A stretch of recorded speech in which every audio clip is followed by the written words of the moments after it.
Hello students, कैसे हैं आप सब बच्चों। जैसे कि आपको पता है, हम क्लास 8 की साइंस का chapter number 1 crop production and management cover कर रहे हैं। हमने अभी तक बच्चों पढ़ा कि क्रॉप क्या होती है। जब हम किसी भी प्लांट को एक बहुत ही लार्ज एरिया में उगाते हैं तो हम उसे क्रॉप कहते हैं। उसके बाद हमने पढ़ा कि हमारी डिफरेंट टाइप ऑफ क्रॉप्स कौन कौन सी होती हैं, जैसे कि सीरियल्स, दालें, वेजिटेबल, सब्जियां एंड फ्रूट्स। ये हमारी डिफरेंट टाइप की क्रॉप्स होती हैं।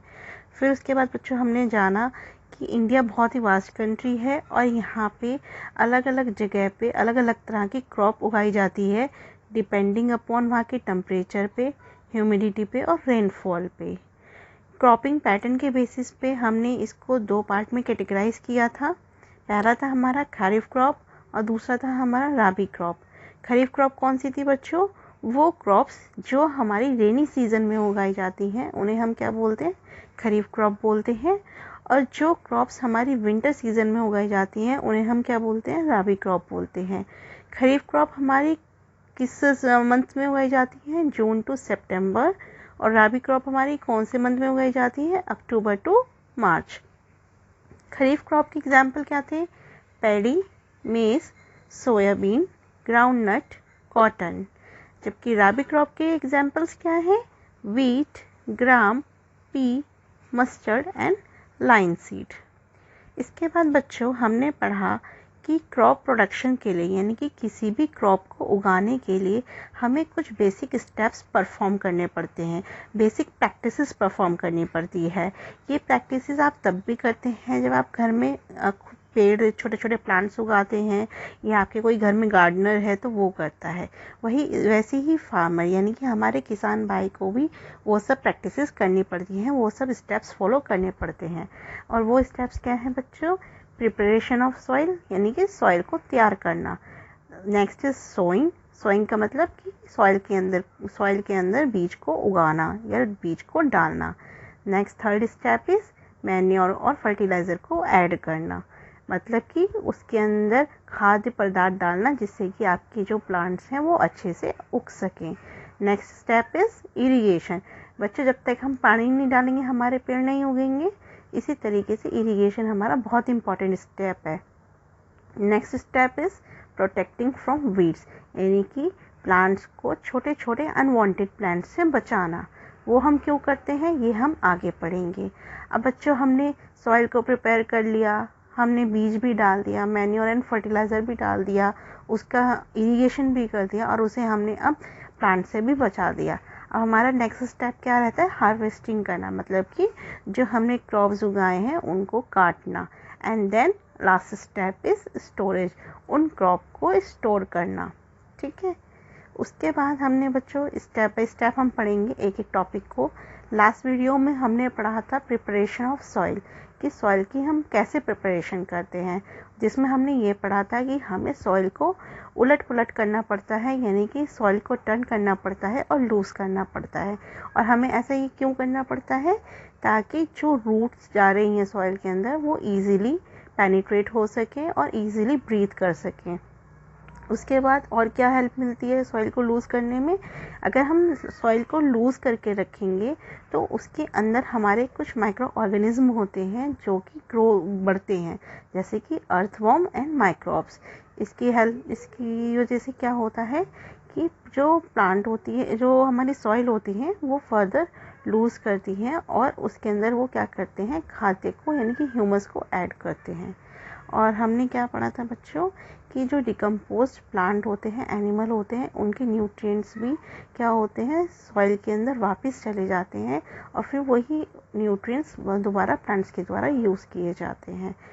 ठीक है, उसके बाद हमने पढ़ा था कि हमारी जो प्लांट्स होते हैं वो टॉप लेयर से ही हमारे न्यूट्रिएंट्स ले पाते हैं। तो अगर हम सॉइल को लूज़ कर देंगे तो जो न्यूट्रिएंट्स हमारे नीचे दबे हुए हैं वो ऊपर आ जाएंगे और हमारे जो प्लांट्स हैं उन्हें यूज़ कर पाएंगे।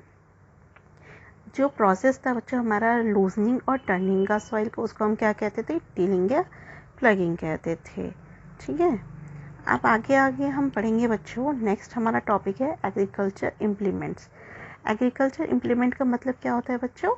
कि आप जो प्रैक्टिसेस करने वाले हो उन प्रैक्टिसेस को आप करेंगे कैसे? भाई आपको सॉइल को टर्न तो करना है, लूज तो करना है, लेकिन हम उसको करोगे कैसे? तो आपको उसके लिए टूल्स की ज़रूरत है।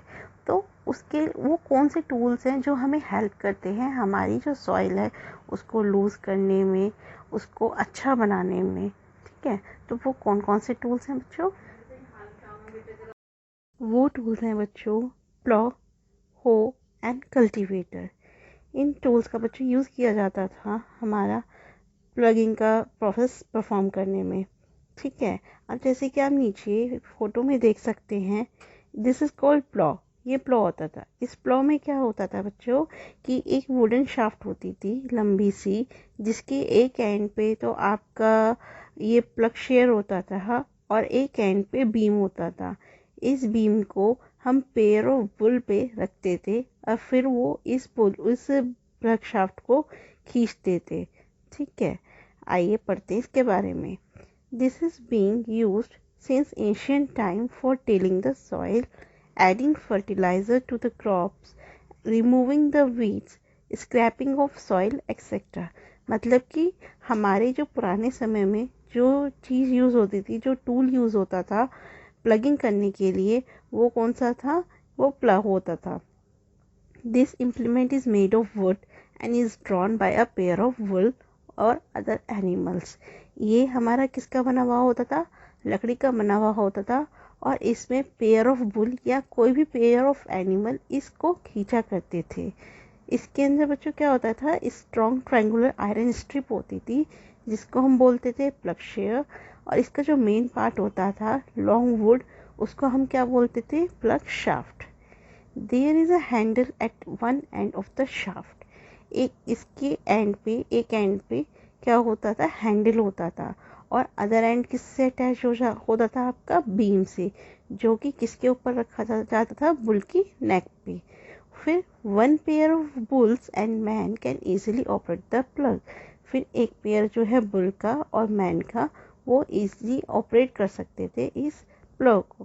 पहले बच्चों ये वुड का हुआ करता था, आजकल इसको आयरन से रिप्लेस कर दिया गया है, ठीक है? नेक्स्ट हमारा टूल जो यूज़ किया जाता है एग्रीकल्चर इम्प्लीमेंटेशन के लिए, दैट इज़ हो। हो क्या होता था बच्चों? ये भी बिल्कुल प्लॉग की तरह ही होता था टूल, बट इसमें क्या होता था इसके अंदर कि ये पूरा का पूरा ही आयरन से बना हुआ होता था और इसको सिर्फ एक एनिमल को पुल करना पड़ता था। इसमें पेयर ऑफ एनिमल की नीड नहीं पड़ती थी। इस टूल के एक एंड पे एक बैंड प्लेट फिक्स्ड होती थी, ठीक है, जो कि किसका काम करती थी? ब्लेड का काम करती थी। देखिए बच्चों, दिस इज अ हॉ, देख सकते हैं आप, इसके अंदर बैंड प्लेट है, यही वो काम करती थी। आजकल बच्चों हमारा एक नया टूल आ गया है जिसको हम बोलते हैं कल्टीवेटर।